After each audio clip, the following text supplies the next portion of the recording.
no, que estamos hablando de que era un sinvergüenza y que Jesús me quería, daba la cara por mí. Entonces, claro, cambió totalmente todo. Y en la esperanza y en la súplica, Él actúa, se tira del cielo, baja por cada uno de nosotros.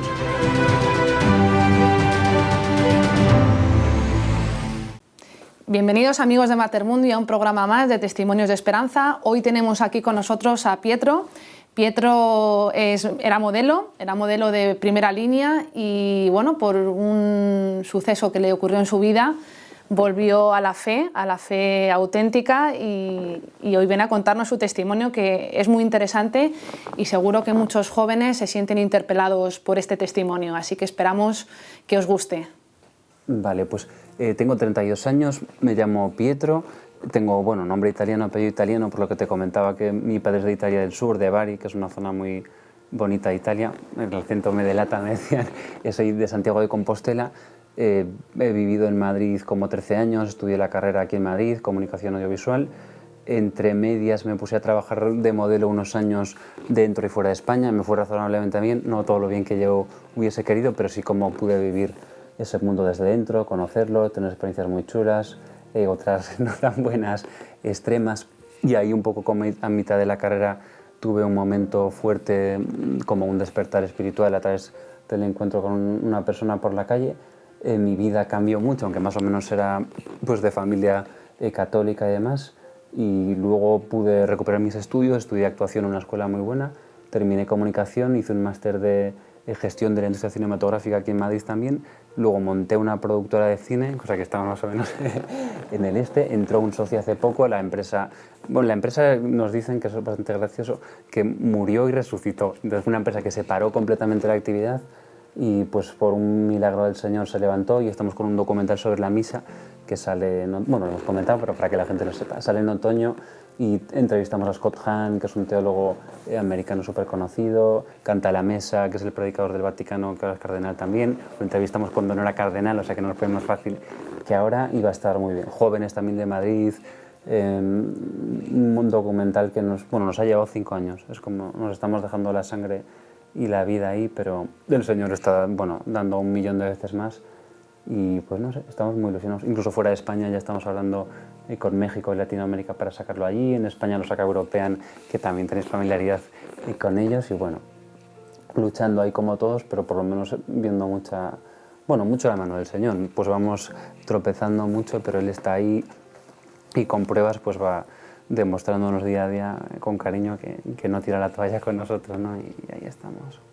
O sea, hay un poco lo que creo que a veces hay un poco de mito, lo he dicho alguna vez y creo que ha llamado la atención, que no es como más duro vivir en el Señor que fuera. O sea, yo creo que la realidad, y eso sí que es bastante aplastante, que es durísimo vivir o con el Señor duro, porque tienes consuelo, pero también el mundo es muy duro. O sea, estás haciendo una carrera de moda que la gente a veces se lo toma como una bromita, los sacrificios que tienes que hacer para estar ahí, para viajar, para sostener la presión emocional, psicológica, estando lejos de tu casa, en un sitio, son críos. O sea, en moda en realidad, cuando estás viajando y los niños que estaban, llamo niños, yo también era un niño. O sea, al final los modelos en general son jovencísimos y tú estar lejos de tu casa con 19, 20 años, las chicas mucho más jovencitas, siendo como muy juzgado por tu aspecto externo, a veces son como muy cariñosos contigo cuando la cosa va bien, pero si no estás teniendo éxito notas una hostilidad y creo que era muy duro, o sea, dentro de que tienes el glamour y la parte de que luego sí, tu gente o tus conocidos entran en tus redes sociales, el 20 que hay en aquel momento y te ven ahí bailando con chicas modelo en una discoteca en Grecia y creen que es todo glamour, pero luego tú vives el día a día ahí de la soledad, de que estás haciendo 9 casting al día y que no te llaman para trabajar. Grecia nos lo pasamos muy bien, porque ahí un poco con el estilo de vida salíamos muchísimo de fiesta, nos daban todo gratis y demás, pero en otros sitios como Milán, que eran más competitivos, no había ese mimo y en la agencia te lo pasabas muy mal. O sea, de hecho, de todos los chicos que estábamos allí, muy poquitos conseguían. La proporción en moda es como muy desorbitante en el sentido de que hay muy pocos trabajos que son muy suculentos, pero la burbuja y la cantidad de gente que hay detrás como queriendo hacer esos trabajos es grandísima. Con lo cual dice, no, modelo, todo glamour, jiji, focitos, eso es el exterior. O sea, una vida, incluso leyendo bloggers bueno, los primeros chicos que empezaron como a hacer el blog del día a día generaban mucha empatía porque contaba un poco como la vida real del modelo, que no es como... Luego sales en la revista y eres fantástico, pero estar ahí el día a día, meses a lo mejor haciendo casting sin que te llame nadie, sin que te den nada, luego te sale uno buenísimo y de repente eres genial, fantástico y todos te quieren. Pero estar en esa presión, no tienes un sueldo fijo. O sea, estás como ahí, de repente los trabajos están muy bien pagados, no nos vamos a engañar, pero tú imagínate eso, estar apostándolo todo y a lo mejor no va saliendo trabajo, el tema de la autoestima también ahí, si te ven 10 veces al día y nadie te llama, muchísima gente lo pasábamos mal, ¿no? Y bueno, la parte de glamour también contarla, porque eso es lo que a la gente le convence, pero insisto, o sea, ahora la vida es dura con el Señor, porque es el camino de la cruz, pero también hay mucha cruz en el mundo, o sea, con la desventaja de que es un camino de muerte, porque no llega a ningún sitio bueno, o sea, llega a un algo pasajero y vano, y este camino de la cruz lleva la vida y da frutos buenos, pero la dureza para mí no era menos duro en vivir en el mundo, sino más, porque ahora por lo menos tienes el consuelo, vas a él, acudes, como tienes a alguien ahí que te tiende la mano para levantarte, y antes no. De cómo vivía un poco antes eso, pues nunca he dejado de creer en Jesús, o sea, para mí Jesús hasta el día de hoy es la referencia más absoluta y el centro total de mi fe, y en eso nunca dejé de creer en Él, ¿no? O sea, incluso tuve la suerte de escuchar a sacerdotes que tenían, se lo comentaban en el otro testimonio, a Beilín con un don de palabra increíble ahí en Galicia. Entonces viví como de forma positiva la gente que era muy espiritual, que tenía la capacidad de comunicar a Dios, y el sacerdote de la parroquia a la que íbamos tenía ese don. Pero sin embargo, pues no sé, un poco por la sociedad en la que vivimos o por la búsqueda propia que tenemos todos, y en la adolescencia a lo mejor se acentúa porque estás buscando tu identidad, tu camino, pues había libros en casa también de budismo y me parecía muy interesante como todo el tema de la visión de ese tipo. Es como más, lo he dicho alguna vez, pero es más compatible con el mundo porque no hay como... O sea, la moral en el budismo es como algo que está mucho más disuelto, ¿sabes? O sea, está un poco el tema del karma y, evidente, la consideración de que si vas a una siguiente vida, si no lo haces muy bien, pues ellos tienen la creencia de que vas a tener una reencarnación no tan óptima, ¿no? Mientras vas levantando, pero digamos que sin un sostén tan fuerte, porque por ejemplo, la Biblia, eso es algo clarísimo que ha cambiado mi vida de la noche al día, no la leía.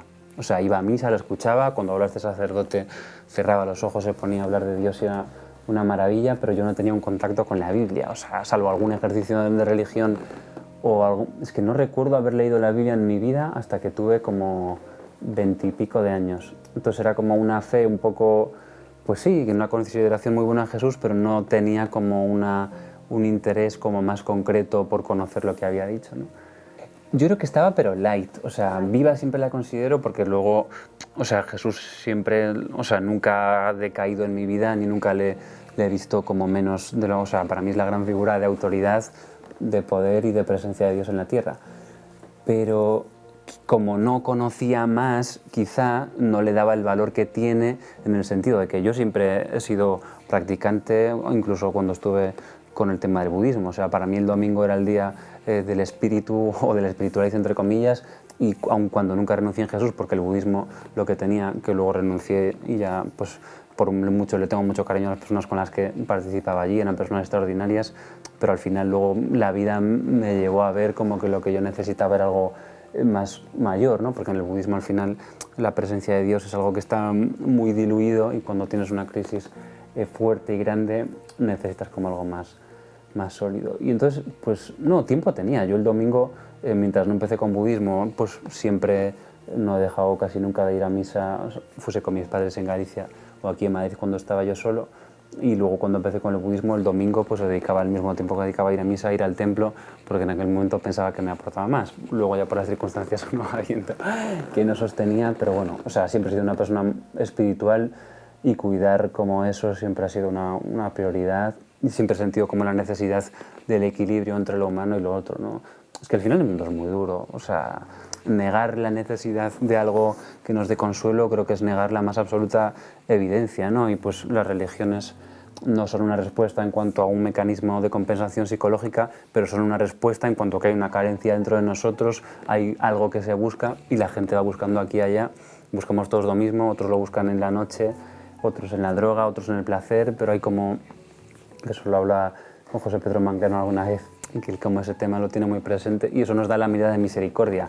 El que es drogadicto en la droga busca lo mismo que nosotros en el Señor, ¿no? El que es, pues no lo sé, hasta el que busca el poder en política está buscando como llenarse y que su vida tenga sentido, y entonces cree que creciendo y siendo el número uno de su empresa, como esa parte interior, pero es que es lo mismo, o sea, es como distintas formas. Por eso si miras con misericordia, dices, están buscando igual que yo, pues de una forma desacertada, porque igual no tienen la información adecuada, pero no deja de ser como una forma de saciar esa sed que es común, y para mí es como, sí, como la prueba o lo de la canción esta de solo la sed nos alumbra, no sé si es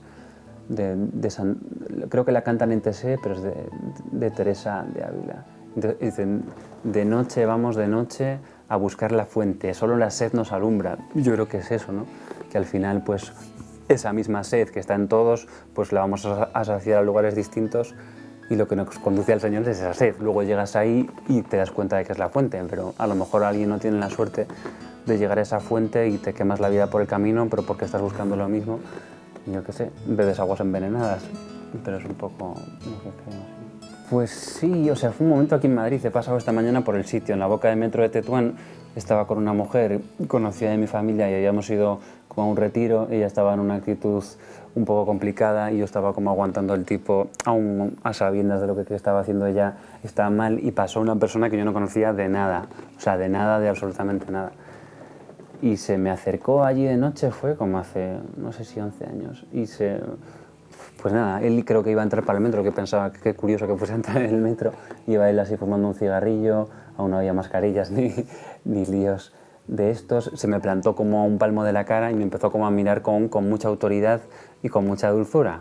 Claro, que un desconocido absoluto se acerque a ti y te empieza a hablar así, o sea, cuando una persona está loca, yo conociendo pues, la actuación tengo cierta capacidad para ver eso, lo percibes, ¿no? O sea, cuando alguien está desequilibrado, hay algo en la mirada o en alguna forma de corporalidad que detectas el desequilibrio. En esta persona no, o sea, había como una dulzura brutal, me estaba mirando a mí, se estaba dirigiendo de forma muy concreta a mí y me dijo como cosas, o sea, no fue concreto en cuanto a esta persona o esta otra, pero como las palabras que me dijo resonaron como tanto en mi interior que vi clarísimamente que eran para mí, porque tuvieron mucho sentido con lo que estaba pasando con aquella persona en ese momento. Y luego en los días sucesivos la palabra de Dios, como dice en Isaías, lleva a cabo su cometido, ¿no? Y provocó cambios en una relación en la que estaba yo en aquel momento, que bueno, era de misa los domingos, pero yo que sé, el tema de la sexualidad, por ejemplo, la vivía de forma mundana porque no tenía ninguna formación ni conocimiento de si Jesús se había pronunciado, no tenía tampoco en el colegio en el que estudié ni en mi familia me habían explicado nada sobre eso más allá de lo que había en la sociedad. Y de alguna forma ese momento tan brutal, ¿no? Sí, o sea, hay gente, pues yo que sé, el Padre Pío, ¿no? Que vosotros que conocéis bien a través del documental también, que ahí lo toca Zabala ese tema. Hay gente que tiene como un nivel de cercanía con Dios, ya no sé solo por la santidad, sino por la misericordia de Dios, que riega el mundo con dones, igual que uno tiene el don de la palabra, pues otro, pues a los sacerdotes a veces tienen un don para de forma puntual en la confesión, a veces le dicen a la gente algún pecado que la persona no confiesa, ¿no? Son cosas espirituales, pero son reales, ¿no? El Señor, pues si leemos en Juan 4, creo que es en el pozo, ¿no? Con la samaritana, Él le dice cosas a ella para su bien, ¿no? No es un espectáculo, pero cuando tú ves que alguien que no te conoce te está hablando de cosas tuyas y te lo dice con dulzura y sin juicio, que fue lo que también a mí... Yo estaba en un momento que si lo miro ahora desde la perspectiva moral, estaba en mucho pecado, o sea, mi vida era como de pecado y de absolutamente fuera de los cánones de lo santo, pero yo en ese momento no me sentí nada juzgado. O sea, nada. Si yo lo pienso ahora, yo tengo que ir a una persona que vive como vivía yo en aquel momento, me sentiría como en una falsa superioridad moral y me costaría tener la misericordia. O sea, el amor era tan fuerte que yo no me sentí pecador, ¿sabes? O sea, yo cuando se acercó a mí y me miró así, me sentí como único, ¿sabes? O sea, me dio como... O sea, no único en el sentido del mejor del mundo, o sea, único como que había ahí detrás, no solo la persona que estaba ahí, algo que se estaba refiriendo a mí de forma singular, que lo que me estaba diciendo a mí en ese momento era para mí y no era algo para otra, ¿sabes? Y como sentir como con esa claridad una dirección de un mensaje con no juicio, aunque yo no me consideraba pecador, insisto una vez más, yo vivía mi sexualidad de esa forma y en aquel momento no tenía ni la menor conciencia de pecado, pero el no sentirme juzgado, porque si nos sentimos juzgados huimos, y el sentirme como muy importante, o es que no es importante voy a salir en los periódicos, pero una importancia de que sentía que era muy importante para alguien que me estaba mirando con un amor brutal y con una autoridad y que me estaba sacando de los problemas. O sea, lo que no me dijo, pero que yo viví en mi interior con mucha radicalidad, es que se me estaban solucionando los problemas. O sea, que lo que allí me dijo y lo que se me mostró era como, sí, como si me cogiese, ¡bum!, con mucha autoridad, mucha fuerza y mucha dulzura. Y no era ni nadie de un movimiento, ni nadie que tuviese interés en después llevarme a ninguna parte. De hecho, era una persona que hasta el día de ahora ni siquiera tengo contacto con ella y la volví a ver una vez en mi vida. Hasta él huía, ¿no? Como en su humildad. No era una persona que quería que se acudiese a ella, sino que fue como algo de un don que se me dio, se me puso en camino y luego él confía. Nunca se lo pregunté a esa persona, pero creo que es alguien que debe tener mucha confianza en el Espíritu Santo, que a veces no la tenemos, pero es que el Espíritu nos está conduciendo a todos los días.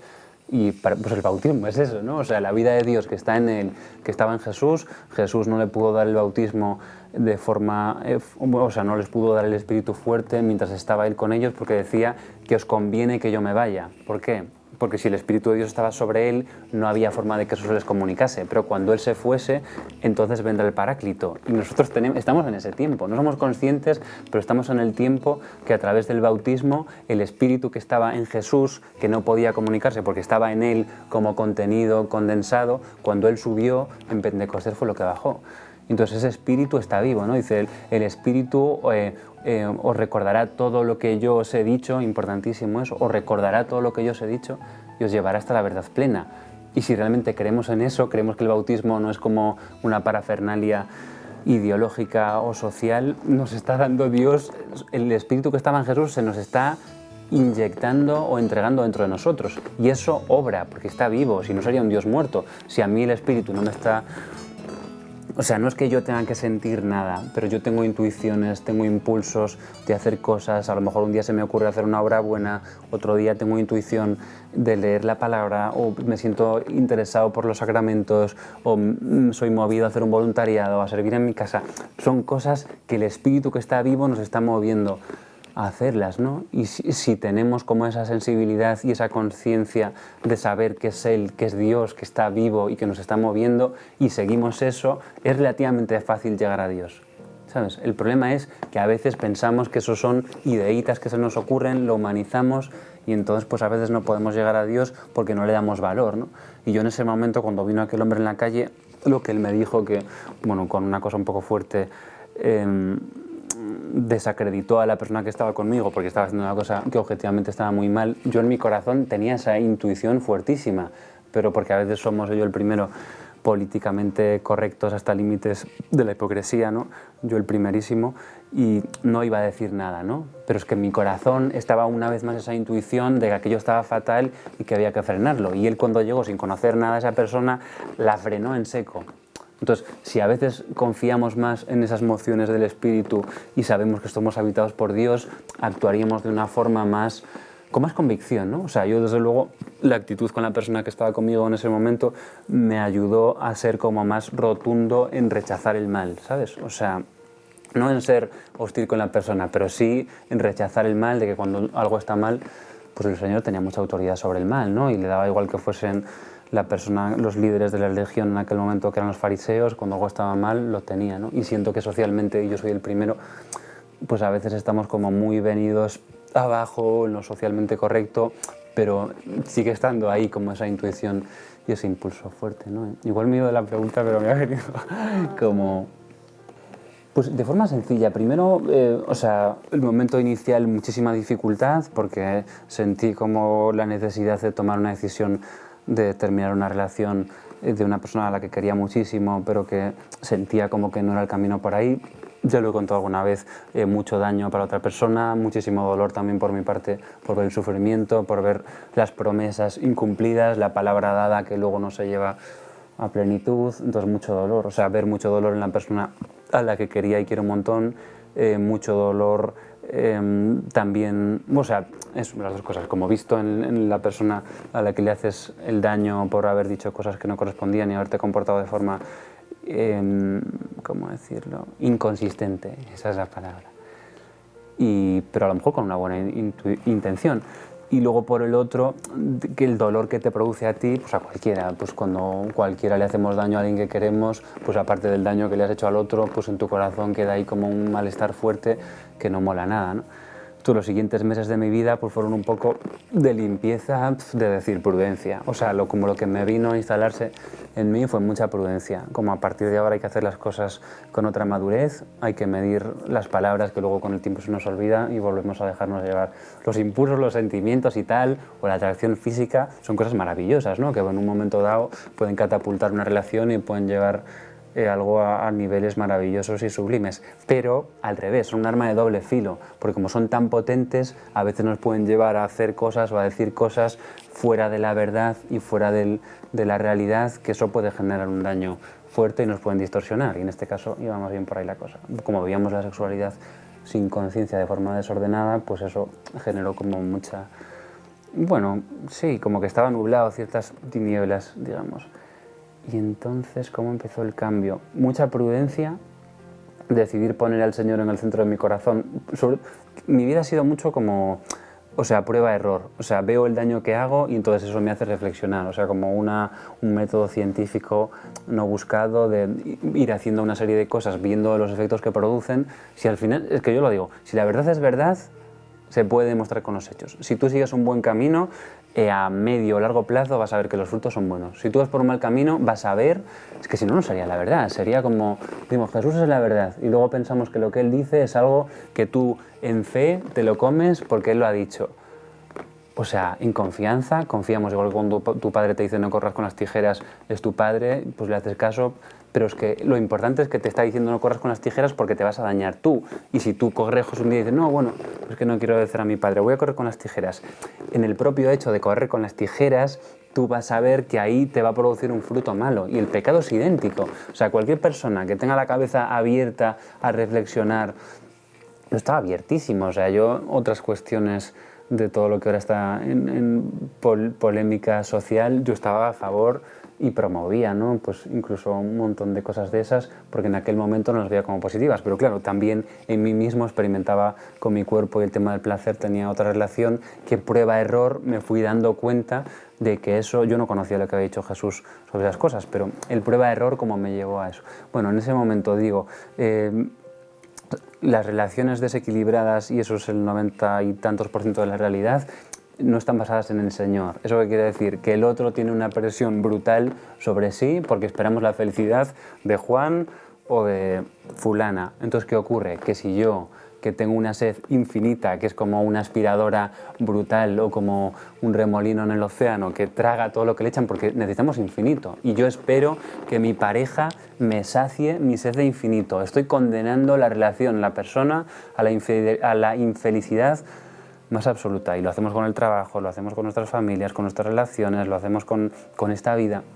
Entonces, por lo menos como vi que aquella relación había sido muy dañina porque estábamos como los dos esperando la felicidad del uno del otro, claro, desaparece uno y tu felicidad se va al garete. Entonces, por eso la gente hace barbaridades luego y hay como todos esos despechos y acciones tremendas, que en este caso la persona fue más que bondadosa y no ocurrió nada de eso, ¿no? Y entonces pues empecé a leer de a poquito, pero con mucho gusto, el Evangelio todas las noches. 5 minutitos, antes de meterme en cama, vivía solo en un barrio aquí súper malo de Madrid, pero tenía como ese momento de gusto, no era ni una obligación ni una penitencia, era como algo que lo hacía por necesidad pura, con deseo, con mucha serenidad, y que me empezó como a... No fue una conversión de decir de repente ya todo fenomenal, pero el tema de ir leyendo y conociendo tiene tanta fuerza y tanta sabiduría y tanta inteligencia y tanta dulzura lo que Jesús dijo, que transforma tu vida. O sea, no es como una conversión de, venga, una lista de lo que tienes que dejar de hacer. A mí nadie me vino a decir, Pietro, tienes que dejar de vivir así tu sexualidad, nadie me vino a decir, como esto que haces está mal, nadie me vino a imponer lo que tenía que rezar. No, pero ¿qué pasó? Que como hay presencia del Espíritu de Dios en el Evangelio, tú lo lees y eso se te va impregnando.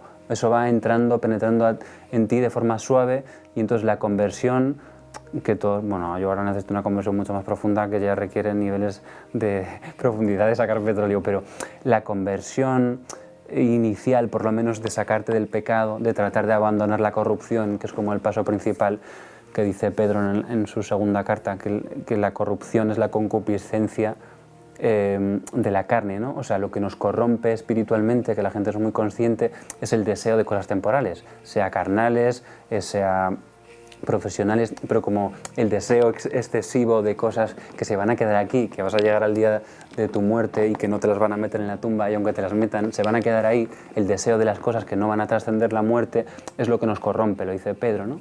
Llenísimo del Espíritu. Y entonces el primer paso de renunciar como esas cosas que seguimos todos en la lucha diaria, la palabra sí que me permitió como ganar en perspectiva y cosas más vanas como el tema de la moda, pues yo que sé, que antes que era como el sueño de mi vida ser top model, se van ordenando de a poquito porque ves que eso es como algo que tiene un techo muy bajo, en el sentido, la moda, pues yo que sé, tú llegas a ser como la mejor top model o el mejor top model del mundo, pero es que aún eso, si no tiene algo que lo trascienda, si no tiene como una aportación que genere un beneficio, es muy pobre, ¿sabes? O sea, con todo el respeto y la admiración, porque eso es lo duro que es, y he conocido a gente que ha pasado de la nada a llegar muy arriba profesionalmente, pero sigue siendo pobre en el sentido de que no trasciende.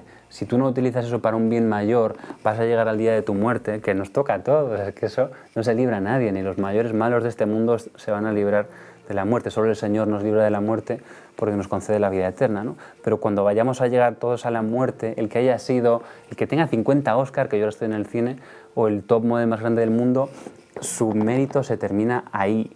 Jope, yo lo veo, es que es un don tan grande, o sea, que Dios se haya manifestado y que nos haya dado como consejos para que nos vaya bien, y lo que dice al principio, es que eso no se cuenta y eso es un desastre que no se cuente. Cuando Dios se lo da a Moisés, ¿no? Al principio el decálogo que viene en Éxodo 20, luego en Deuteronomio, dice, en algunas traducciones pone, para que seas feliz y te vaya bien. O sea, es como algo que está dando, no para fastidiar y para que la gente esté amargada en su casa de, oh Señor, qué malo eres. Son principios de vida, para que seas feliz y te vaya bien. O sea, son unas normas o unos trucos, que quizá la palabra trucos nos ayude más a comprender el espíritu original de la norma. Es como en derecho, hay que comprender el espíritu de la norma. Hay que saber por qué narices, con perdón, se nos propone algo. Y si tú comprendes el espíritu de la norma, y son normas no abusivas, sino normas amorosas, que son las que nos da Dios para nuestro bien, jope, pues es un espectáculo, ¿no? Entonces, pues eso, prueba, error, voy viendo que mi camino no funcionaba, y cuando ya vas viendo como que el Señor propone otros caminos, a lo mejor ya no necesitas ir al prueba-error porque ya conquista tu confianza y tu corazón y dices, pues Señor, ¿qué voy a hacer yo? Si he probado todo y he visto que por ahí no era y sobre todo he dañado a otras personas, jope, y ahora tú me dices, hazlo de esta otra forma, pues cuesta, ¿no? Porque a veces tenemos que entrar por la puerta estrecha y la puerta estrecha pues cada día nos cuesta, ¿no? Pues a cada uno la nuestra en el día a día, pero no sé, pero es el camino que conduce a la vida, ¿no? Y hasta aquí el testimonio de hoy. Esperamos que este testimonio llegue a muchas personas y no os olvidéis de suscribiros a nuestras redes sociales, canal de YouTube, Facebook y Twitter, y nos vemos en el próximo programa de Testimonios de Esperanza. Gracias.